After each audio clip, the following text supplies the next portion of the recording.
राजा परीक्षित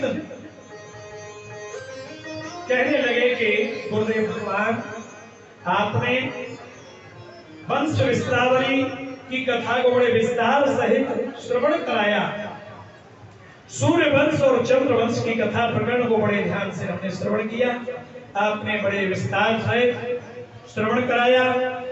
हे गुरुदेव भगवान, अब आप ऐसी कृपा करो, आगे भगवान वासुदेव श्री कृष्ण ने जो अवतार लिए हैं वो किस प्रकार से लिया, इन कथा प्रसंग को आप हमें विस्तार से श्रवण कराएंगे। यह युग में भगवान श्री कृष्ण ने अवतार कैसे लिया? एक बार देवक और उग्रसेन जी दोनों भाई हैं, जिनकी बेटी है देवकी, उनका नाम है देवक। उग्रसेन जी बड़े भ्राता हैं देवक जी के, जिनके बेटे हैं राजा कंस। तो एक बार देवकी नाम की कन्या विवाह योग्य हो गई है। कहां पर? मथुरा जी में। मथुरा के महाराज हैं। देवश्री नारद जी का भ्रमण हुआ। नारद जी महाराज आए और नारद जी से पूछा, देवक और उग्रसेन कंस आदिक ने कि हमारी कन्या देवकी विवाह योग्य है, आप उनके लायक सुंदर योग्य रूप मंत्री वर बताइए। नारद जी कहने लगे कि हे राजा, देवकी के योग्य बटेश्वर क्षेत्र के पास में सूरसेन नाम का क्षेत्र है, जिसे आप कहते हैं बटेश्वर में यमुना के किनारे सौरीपुर नाम का नगर बसा हुआ है। सौरीपुर, जहाँ जैनियों का बहुत बड़ा विशाल मंदिर, अच्छा सुंदर स्थान भी बना है। बटेश्वर जिन्होंने देखा होगा उनको पता होगा। वही सौरीपुर के महाराज हैं राजा सूरसेन जी, और सूरसेन जी के बेटे हैं वसुदेव जी महाराज। नारद जी ने संकेत दे दिया, राजा देवक और उग्रसेन को बताया। बोले वसुदेव जी देवकी के योग्य वर है। जब बता दिया गया है तो यहाँ परस्पर में वार्ता चलने लगी, तैयारियां होने लगी। एक श्रेष्ठ पत्रिका लिख करके महाराज राजा उग्रसेन और देवक जी के दरबार में एक पत्रिका लिखी गई, और उसको किसी ब्राह्मण के द्वारा सूरसेन नाम के जो राजा थे सौरीपुर के महाराज, उनके यहाँ पर पत्रिका को भेजा गया। राजा सूरसेन बड़े खुश और प्रसन्न हुए। सौरीपुर से राजा सूरसेन जी अपने पुत्र वसुदेव जी को साथ में लेकर के महाराज बारात लेकर के मथुरा जी में आए, और मथुरा जी में आकर के इन्होंने बारात को चढ़ाया। जिस प्रकार से बारात थी उसका स्वागत सम्मान हुआ। मथुरा वासी राजा कंस, देवक और उग्रसेन ने स्वागत सम्मान किया, और देवकी का बड़े विधि और विधान से मथुरा जी में वसुदेव जी के साथ विवाह संस्कार किया। विवाह संस्कार जब हो गया, दान दहेज दिया, लेकिन महाराज उग्रसेन जी के बड़े बेटे जो राजा कंस थे ना, वो कंस नाम के राजा अपनी बहन, चचेरी बहन देवकी के ऊपर बहुत बड़ा प्रेम प्यार करते थे, बहुत बड़ा प्रेम करते थे, स्नेह करते थे। उस प्यार दुलार के कारण देवकी का विवाह होने जाने के बाद, हो जाने के उपरांत में, इसमें से पहले गोपाल जी का भोग लगवाना। अच्छा, जब हो जाए, जब आरती हो, जब इसके बाद विवाह होने के बाद जब विदा कर रहे थे, उसमें क्या होता है मालूम है आप? देवकी का सारथी बन गया उनका भैया कंस राजा, रथ का सारथी बन के बैठ गया।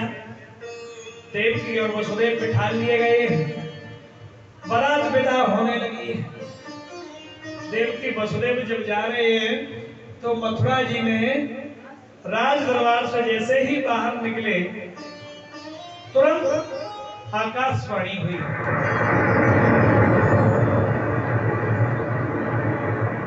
आकाशवाणी होने लगी कि हे राजा कंस,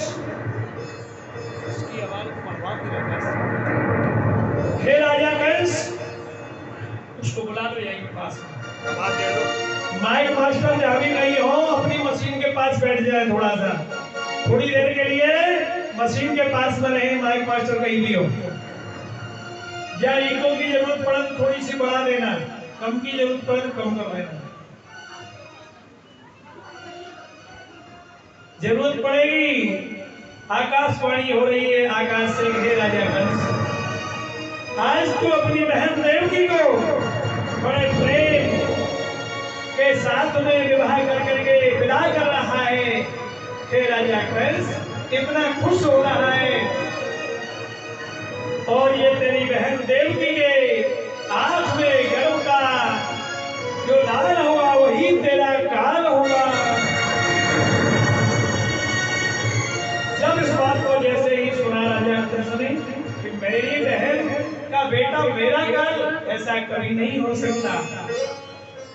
फिर जब दूसरी बार उसको बढ़ाने के लिए तैयार हुए, दूसरी बार आकाशवाणी हुई, कहे राजा कंस आज तो अपनी बहन देवकी को विदा कर रहा है। इनके नाम पर गर्व का नाम मेरा काल होगा।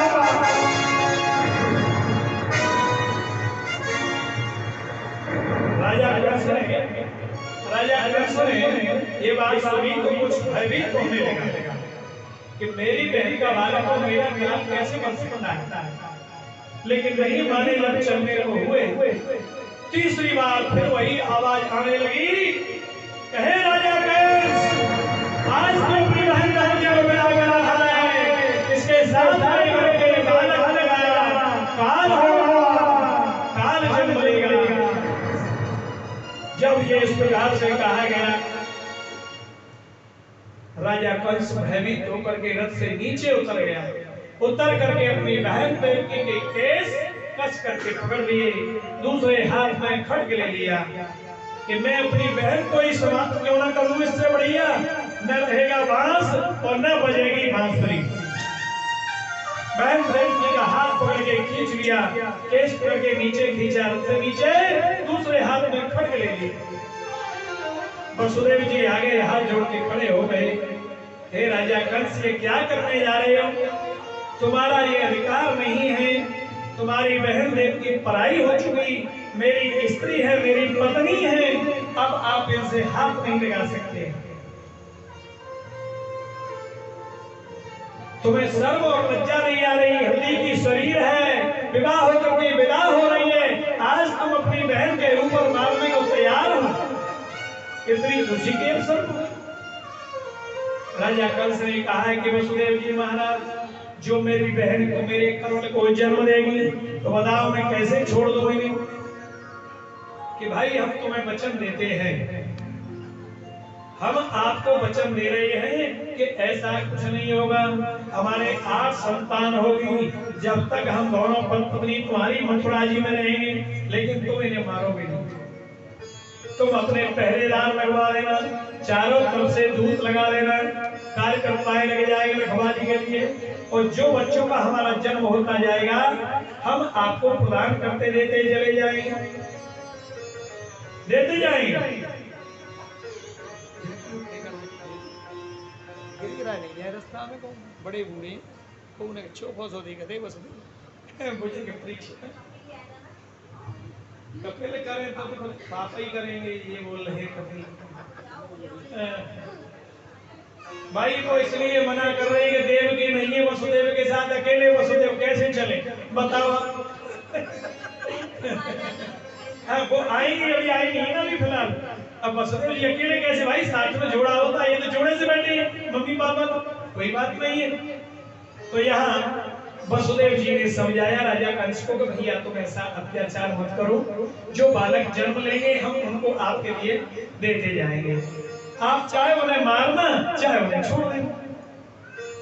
अब ये बात जब सामने आई राजा कंस की समझ में तुरंत आ गया, राजा कंस की समझ में आ गया भगवान जो है प्रभु जब इस प्रकार से देवकी ने गर्भ धारण किया, सर्वप्रथम बालक का जन्म हुआ, जैसे गर्भ हुआ, प्रथम बालक को देवकी और वसुदेव देवकी की गोद में आए। वसुदेव जी दुखी हो रहे हैं, कि भाई इसको मैं देने के लिए जा रहा हूं, कुछ तो राजा कंस नहीं छोड़ेगा।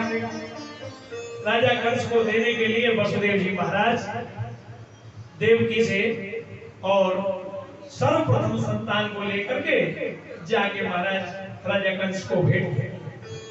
राजा कंस ने विचार किया कि भाई 8वां बालक ही तो मेरा काल होगा, इससे कोई दुश्मन है नहीं, इसको सर्वप्रथम बालक को, और राजा कंस ने प्रथम बालक को छोड़ दिया। तो नारद जी को पता चला कि ये क्या हो रहा भैया, ये तो दया करने लगा। देवश्री नारद बाबा पहुंच गए राजा कंस के दरबार में।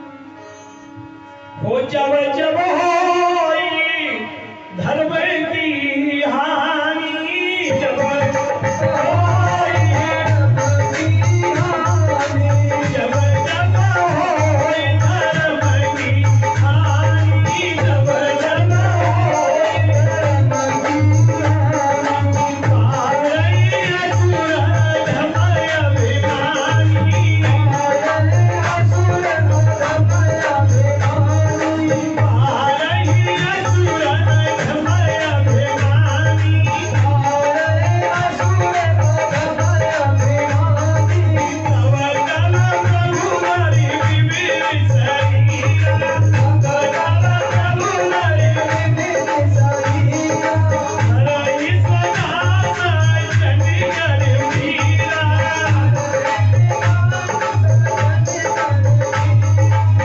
हरि सदा चंडी कर वीरा, हरि सदा क्या जब जब होए धर्म की